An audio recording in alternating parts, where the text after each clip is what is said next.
Hello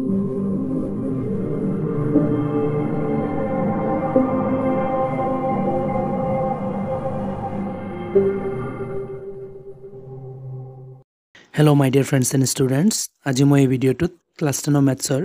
chapter 13 ৰ exercise 13.2 ৰ question number 4 টো কৰাম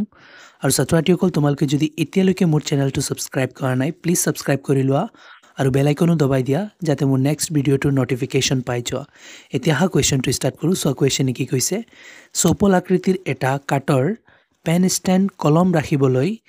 চাৰিটা শংকু আকৃতিৰ গাঁত আছে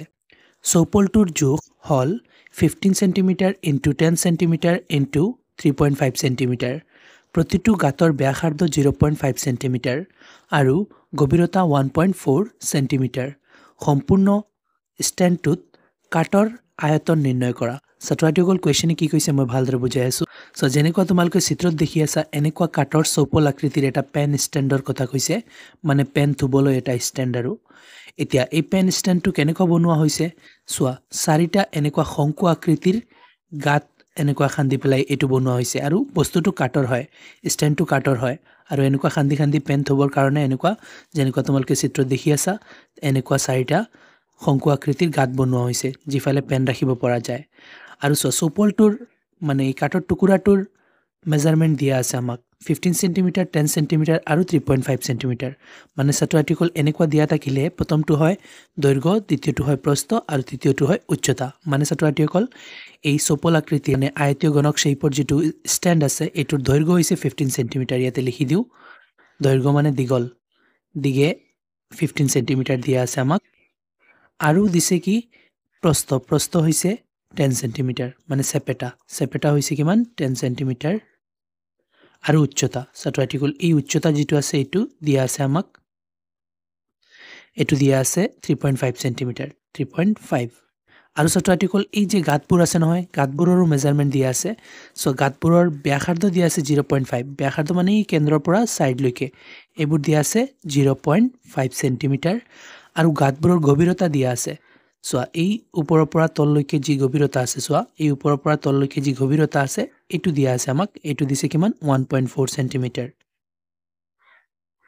তাৰ পিছত আমাক কৈছে সম্পূৰ্ণ ষ্টেণ্ডটোৰ কাটৰ আয়তন নিৰ্ণয় কৰিব লাগে মানে কিমানখিনি কাট আছে ইয়াতে কাটৰ আয়তন উলাব লাগে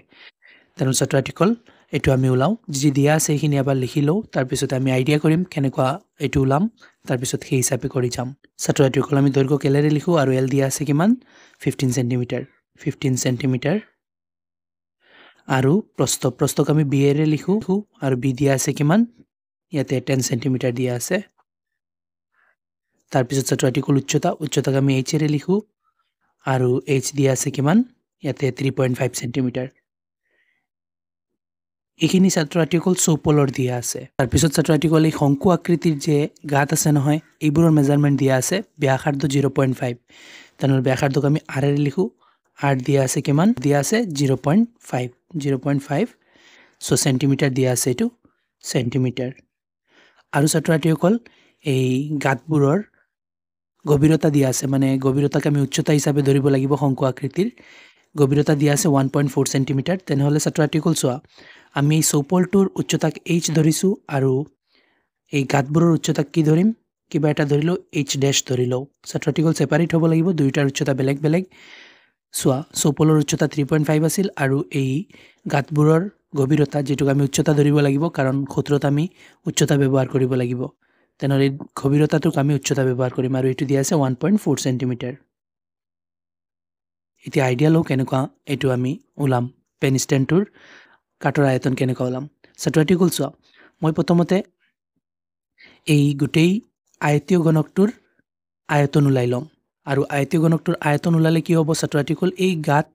যিকিটা আছে সকলোকিটাৰ বৰা হিচাপে মানে গাঁতবোৰ পুৰা কাটেৰে পৰিপূৰ্ণ হিচাপে মানে ধৰিলা কোনো গাঁত নাই হিচাপে আয়তন উলাই যাব তাৰ পিছত ছাত্ৰছাত্ৰীসকল মই এই যে চাৰিটা গাঁত আছে নহয় শংকু আকৃতিৰ সেইকিটাৰ আয়তন উলাম আৰু উলাই পেলাই গোটেই চৌপলটোৰ আয়তনৰ পৰা মাইনাস কৰি দিম কাৰণ ছাত্ৰছাত্ৰীসকল এই গাঁতকিটা খালি এটো কাট খান্দি ইয়াৰ পৰা উলাই লোৱা হৈছে গতিকে এইখিনি নাই তাৰ পিছতে এইখিনি মাইনাস কৰি দিম চৌপলৰ আয়তনৰ পৰা তাৰ পিছতে পেন ষ্টেণ্ডটোৰ আয়তন আহি যাব তেন ছাত্ৰছাত্ৰীসকল এনেকুৱা লিখো যে পেন ষ্টেণ্ডৰ আয়তন ইকুৱেল চৌপলৰ আয়তন -4 ইনটু এনেকুৱা এটা শংকুৰ আয়তন মানে 4 ইনটু কিয় কাৰণ চাৰিটা শংকু আছে নহয় সেই কাৰণে সো ছাত্ৰাৰ্থীসকল লিখি লৈছো এই কাটৰ পেন ষ্টেণ্ডটোৰ আয়তন ওলাবলৈ লিখিলো যে ষ্টেণ্ডটোত থকা কাটৰ আয়তন ইকুৱেল কেনেকুৱা হ'ব চৌপলটোৰ আয়তন মানে পুৰা গাটোত সহ আয়তন ইয়াৰ পৰা আমি মাইনাস কৰিম এই চাৰিটা গাত কাৰণ এই চাৰিটা গাতত কাট নাই উলাই লোৱা হৈছে সেই কাৰণে লিখিছো 4 ইনটু শংকুৰ আয়তন গাত কেইটা শংকু আকৃতিৰ নহয় শংকুৰ আয়তন পূৰণ 4 মানে চাৰিটাৰ শংকুৰ আয়তন ওলাই যাব এতিয়া ছাত্ৰাৰ্থীসকল চোৱা আমি সূত্ৰ দি ফিল কৰিম চৌপল আয়তন ছাত্ৰাৰ্থীসকল চৌপলটো হৈছে আয়তীয় গণক শেপৰ গতিকে ছাত্ৰাৰ্থীসকল চৌপল মানেই আয়তীয় গণক গতিকে ছাত্ৰাৰ্থীসকল চৌপলৰ আয়তন কওঁতে আয়তীয় গণকৰ আয়তনৰ সূত্ৰ আহিব আৰু সেইটো সূত্ৰ আছিল ছাত্ৰাৰ্থীসকল LBH মানে length into breadth into height ছাত্ৰাৰ্থীসকল এই সূত্ৰখিনি কেনেকুৱা গঠন হৈছে মই এটা ইন্ট্ৰডাকশ্যন ভিডিঅ' বনাইছো এই চেপ্টাৰটোৰ ওপৰত সেই ভিডিঅ'টোত তোমালোকে ভালদৰে বুজিব পাৰিবা সূত্ৰবোৰ কেনেকুৱা গঠন হৈছে আৰু সেই ভিডিঅ'টোৰ লিংক এই ভিডিঅ'টোৰ ডেসক্ৰিপশ্যনত পাই যাবা চাই ল'বা তাৰপিছত ছাত্ৰাৰ্থীসকল -4 ইনটু শংকুৰ আয়তন ছাত্ৰাৰ্থীসকল শংকুৰ আয়তন আছিল 1/3 পাই r স্কয়াৰ h এতিয়া ছাত্ৰাৰ্থীসকল আমি সূত্ৰকেইটা ফিল কৰি দিও l ছাত্ৰাৰ্থীসকল কিমান 15 ইনটু b আছিল ছাত্ৰাৰ্থীসকল 10 ইনটু h হৈছে ছাত্ৰাৰ্থীসকল 3.5 তাৰপিছত -4 ইনটু 1/3 ইনটু পাই ছাত্ৰাৰ্থীসকল কেতিয়াবা দিয়া থাকে এই কুৱেশ্যনত দিয়া নাই গতিকে আমি 22/7 ব্যৱহাৰ কৰিম আৰু তাৰপিছতে আছে r স্কয়াৰ r ছাত্ৰাৰ্থীসকল 0.5 এতিয়া ইয়াতে এটা কথা ছাত্ৰাৰ্থীসকল শংকুটোৰ আয়তন ওলাওঁতে আমি যেটো সূত্ৰ ব্যৱহাৰ কৰিছো 1/3 পাই r স্কয়াৰ h মানে উচ্চতা এটো ছাত্ৰাৰ্থীসকল শংকুৰ উচ্চতা আৰু শংকুৰ উচ্চতা দিয়া আছিল ছাত্ৰাৰ্থীসকল এই গভীৰতা হিচাপে উচ্চতা দিয়া আছিল 1.4 আৰু যেটোক আমি h ড্যাশ ধৰিছো গতিকে ইয়াতে আমি h ড্যাশ দিম h2 হৈছে ছাত্ৰাৰ্থীসকল চৌপলৰ উচ্চতা গতিকে এটো সেপাৰেট হয় মনত ৰাখিবা তাৰপিছত ছাত্ৰাৰ্থীসকল ইয়াতে আমি r ৰ মান বহুৱাইছিলো আৰু r স্কয়াৰ আছিল গতিকে r ৰ ভ্যালু দুটা হ'ব পূৰণ 0.5 মানে দুবাৰ হ'ব তাৰপিছতে আছে h ড্যাশ পূৰণ হৈ প্লাই h ড্যাশ ছাত্ৰাৰ্থীসকল 1.4 বহুৱাই দিলো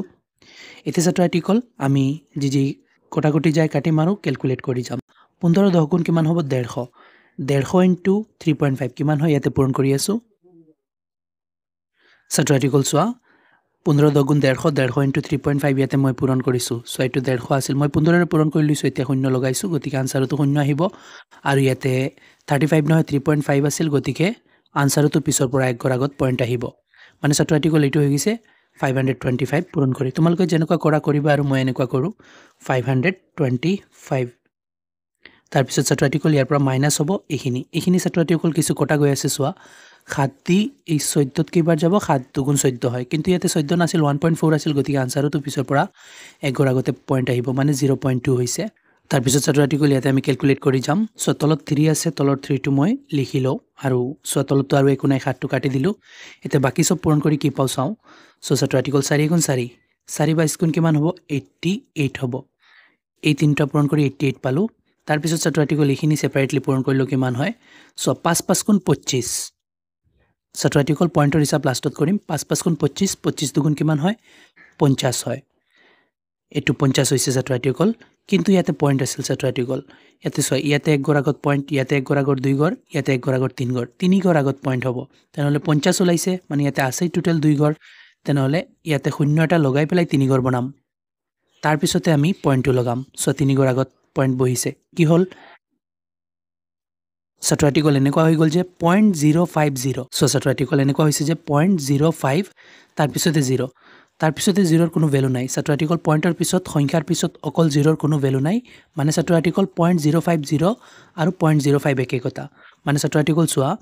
এই 0.5 আৰু 0.2 পূৰণ কৰি প্লাই মই পালো 0.05 এটো এবাৰ লিখি লও ছাত্ৰাৰ্থীসকল ইয়াতে এই 4 গুণ 4 আৰু 22 পূৰণ কৰি প্লাই কিমান পালো 88 পালো তাৰপিছত পূৰণ হৈ আছে 0.5 0.2 আৰু এইখিনি পূৰণ কৰি কিমান পাও আমি 0.05 আৰু এটো দুনিয়াকে লিখিবৰ কাৰণে ছাত্ৰাৰ্থীসকল সৌন্দৰ্যৰ কাৰণে এটা শূন্য সমুখত লগাই দিছো মানে এনেকুৱা পাইছো যে 0.05 ছাত্ৰাৰ্থীসকল ইয়াতে 525 আছে তাৰপিছত মাইনাস ইয়াতে তলত 3 তাৰপিছত 88 ইনটু 0.05 পূৰণ হ'ব ছাত্ৰাৰ্থীসকল মই এই 5 এৰে 88 ক পূৰণ কৰি দিছো কিমান পাইছো 440 ইয়াতে 5 নাছিল কিমান আছিল ইয়াতে আছিল 0.05 মানে 0.05 মানে পিছৰ পৰা 2 গৰ আগত পইণ্ট আছিল গতিকে আনসাৰটো পিছৰ পৰা 2 গৰ আগত পইণ্ট আহিব এয়া হৈছে 4.40 4.40 আৰু 4.4 একে কথা মানে পইণ্টৰ পিছত সংখ্যাৰ পিছত 0ৰ কোনো ভ্যালু নাই গতিকে আমি 4.4 লিখিম ছাত্ৰছাত্ৰীসকলে গোটেইখিনি পূৰণ কৰি আমি পালো 4.4 এটা ছাত্ৰছাত্ৰীসকল ইয়াতে আমি কাটিম সোৱা কেনেকুৱা 525 মাইনাস ছাত্ৰছাত্ৰীসকল ইয়াতে পইণ্ট উঠাই দিম তেনেহলে পইণ্ট উঠালে ইয়াতে 44 হ'ব আৰু তলতটো 3 আছে আৰু পইণ্ট উঠোৱাৰ কাৰণে তলত কিমান নামিব 10 নামিব কাৰণ একৰ আগৰ পৰা পইণ্ট উঠাইছো এতিয়া ছাত্ৰছাত্ৰীসকল 3 ৰে কাটো চোৱাচোন 3 দি 4 কেইবাৰ একবাৰ 3 এগুণ 3 হয় ইয়াতে 4 আছে মানে এক বেছি 1 আৰু 4 14 3 4 গুণ 12 হয় ছাত্ৰছাত্ৰীসকল 3 4 গুণ 12 ইয়াতে 14 আছে মানে 2 বেছি এটা 2ত না যায় 3 ৰে গতিকে মই পইণ্ট বহুৱাই পেলাই 2 যেটো বাকি আছিল হেতুক মই 20 বুলি ভাবিম আৰু 20ত কেইবাৰ যায় ছাত্ৰছাত্ৰীসকল 3 6 গুণ 18 তাৰ পিছত ছাত্ৰছাত্ৰীসকল আকৌ 2 টা কি গল নহয় আকৌ কেইবাৰ যাব 2 টুক আমি 20 বুলি ভাবিব লাগিব পইণ্টৰ পিছত এতিয়া আকৌ 2 6 গুণ 18 হ'ব ছাত্ৰছাত্ৰীসকল তোমালোকে এনেকুৱা নোৱাৰিলে 3 ৰে 44ক হৰণ কৰি যাবা দেখিবা তোমালোকে এনেকুৱা 14.66 পাই গৈ আছা আকৌ 18 হৈছিল নহয় আকৌ 2 টা কি গল আকৌ 20 ধৰিব লাগিব এনেকুৱা গৈ থাকিব আৰু ছাত্ৰছাত্ৰীসকল চোৱা এতে কি হ'ব 525 মাইনাস সো ওপৰত কিমান 14.666 এনেকুৱা গৈ আছে আৰু তলত আছে কিমান 10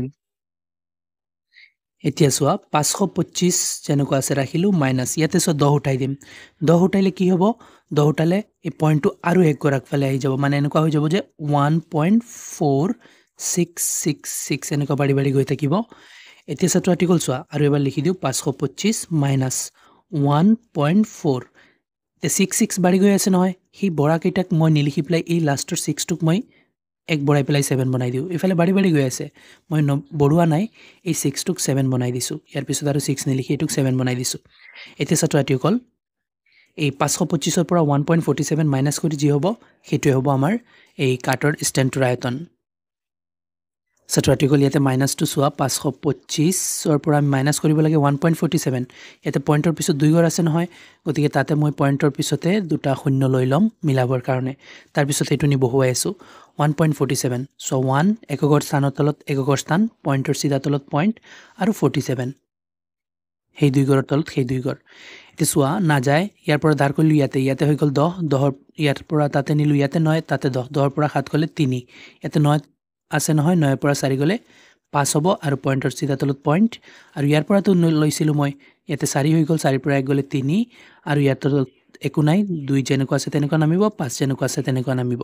ছাত্ৰছাত্ৰীসকল আমি পালো 525 ৰ পৰা 1.47 মাইনাস কৰি পেলাই 523.53